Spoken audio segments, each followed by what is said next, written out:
Tonight on Lost Gear, I wait for the metro, wait at the traffic light, and wait for my battery to unfreeze.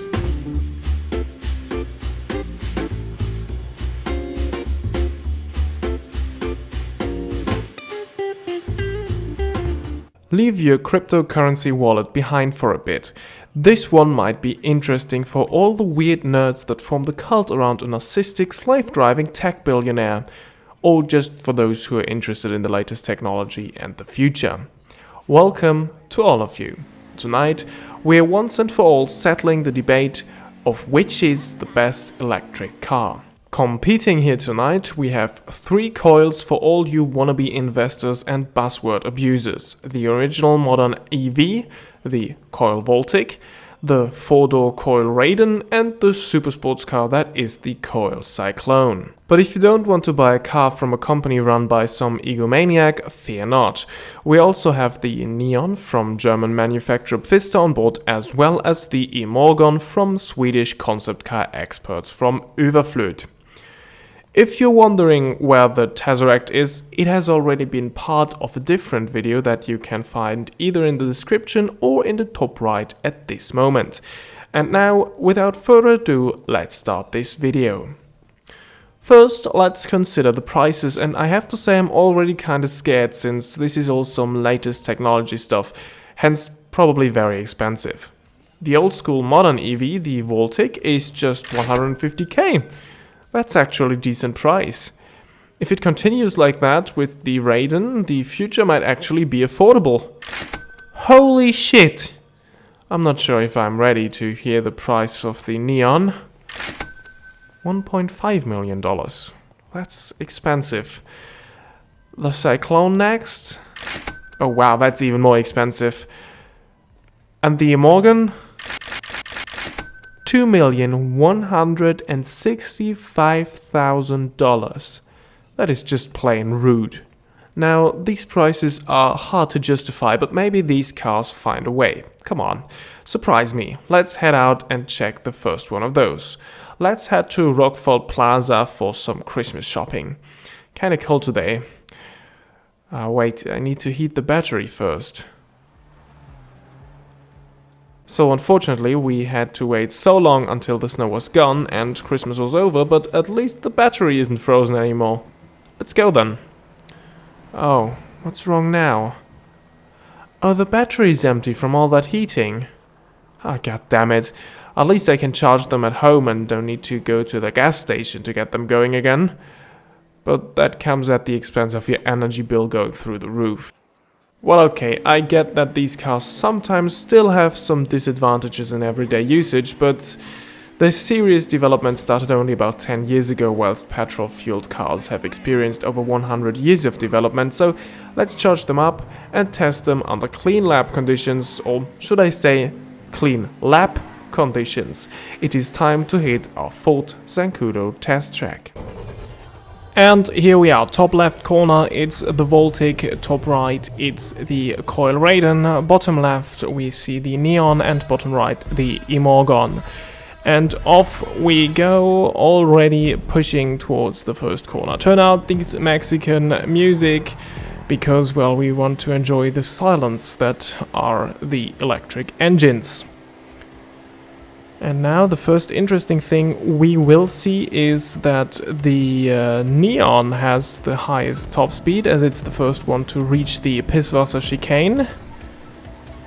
Now we enter the technical bit, and let's see which one of those has the best cornering abilities. Well, the Neon losing time here a bit to the Imorgon, which gained a lot here. This one is the easiest to handle, but it loses on the straight again as the Neon comes a little bit closer. Now the acceleration obviously is great for all of those, but the turning and handling abilities are a bit, well, unusual of all of these, because you really realize how heavy these cars are with these batteries. But now, out of the final corner, Imorgon wins ahead of the Neon, ahead of the Raiden and the Voltic, but none of these could beat the Tezeract. That's why we will have the ultimate comparison here in a second lap on the Forza Encudo test track. On the bottom right you see the Tezeract, the lap of the Tezeract from our 5th episode it was, I believe. And now this one is going against the Coil Cyclone. And as we can see, the Cyclone is the first one to reach the Pistwasser chicane here. It has higher top speed than the Tezeract, but can it keep up with it in the technical bit, which begins here? Now the Cyclone really kind of a handful to drive through these corners. It tried to get away from me a couple of times there. This is where the Tezeract has caught up and actually gained a little bit of a lead, but it is still very tight. Now we will have a couple of straights again, which means that the Cyclone is catching up again. Now they're pretty much level going through that hairpin. Now it's just one straight, one corner, and then flat out towards the start-finish straight. And this will be very interesting. Can the Cyclone get the corner done? Not quite, running a little bit wide, but the Cyclone will actually beat the Tezeract. And let's see where this puts them in our Lost Gear Hall of Fame. Of course, none of this is on the first page, which is not a big surprise because it feels like this is pretty much settled here. But then on the second page we see 2 new cars and 3 electric cars. In 13th we see the Coil Cyclone, which has just beaten the Tezeract by about half a second. And well, the Imorgon is 3/10 further behind. All some great times. Actually, the Imorgon is now the fastest sports car that we have seen, which ranks in 15, going pretty deep into the super sports category here with its lap time. And then on the third page we see the Pfister Neon, also a great time, beating the other sports cars that we have seen, everyone except the Imorgon. And in P24 we see the Coil Raiden, which, well, you can still consider this one a good time. The biggest disappointment of the day is the Coil Voltic, which you see in 27th on the 4th page. Well, just beating the Karin Sultan RS, but this is a pretty weak time for a super sports car. Now, don't get me wrong, it's still a very fast car, but a little bit disappointing considering its class. Usually we draw our conclusion at this point, but today we have one more test to do. Now imagine you're a successful businessman or woman, as you'd have to be to afford one of those cars, and you want to go economically friendly to the airport because you need to catch a flight to a business meeting at the other side of the country that could have easily be held online. Now, which is the fastest way to do that? Is it the fastest electric car, the Cyclone? Is it the Metro? Or is it the bicycle? Well, we're about to find out. We're entering each vehicle at 1:52 p.m.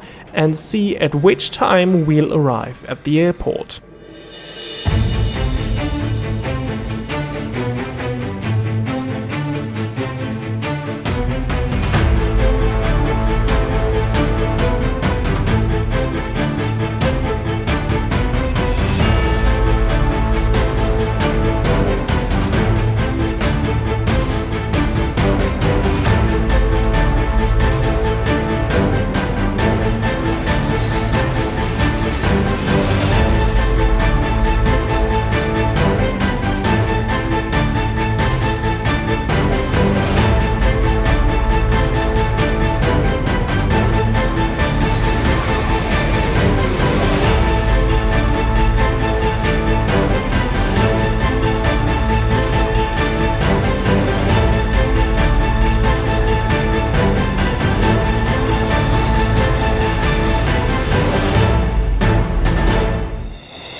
The winner, and this is a huge surprise actually, is the bicycle with which we arrived just a little over 1.5 hours later, because we were able to take one or the other shortcut and were able to cut through traffic.